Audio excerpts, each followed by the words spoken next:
റഹ്മത്തുള്ളാഹി തആല ബറകാത്ത്. ഇത് എത്ര റുപ്യണ്ട്?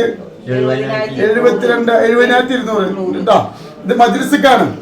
എവിടെ വരുന്നത്? തീർത്ഥാടനല്ലേ? എന്താ വിഷമം ഉണ്ടായിരുന്നു? കിട്ടാണ്ടായിരുന്നില്ലേ? മോനിക്ക് ഒരു 5 പവന്റെ സ്വർണത്തിന്റെ പൈസ ഒരു സ്ഥലത്ത് നിന്ന് കിട്ടാണ്ടായിരുന്നു. വലിയ വിഷമത്തിലായിരുന്നില്ലേ? കിട്ടുന്നുണ്ടായിരുന്നില്ല. അങ്ങനെ ഇവിടെ വന്നു.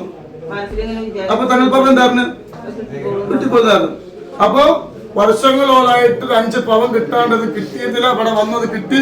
അപ്പൊ ഒരു പവന്റെ സ്വർണത്തിന്റെ പൈസ അല്ലാഹു സുബ്ഹാനഹു വ തആല ബറക്കത്ത് നൽകട്ടെ, ഖൈർ നൽകട്ടെ, സന്തോഷം നൽകട്ടെ. സ്വലാത്തിന്റെ പവറാട്ടോ നമ്മളെ കറാമത്തല്ല. അല്ലാഹു ബറക്കത്ത്. അല്ലാഹു അക്ബർ, അല്ലാഹു അക്ബർ, അല്ലാഹു അക്ബർ, ലാ ഇലാഹ ഇല്ലല്ലാഹു, അല്ലാഹു അക്ബർ, അല്ലാഹു അക്ബർ വലില്ലാഹിൽ ഹംദ്.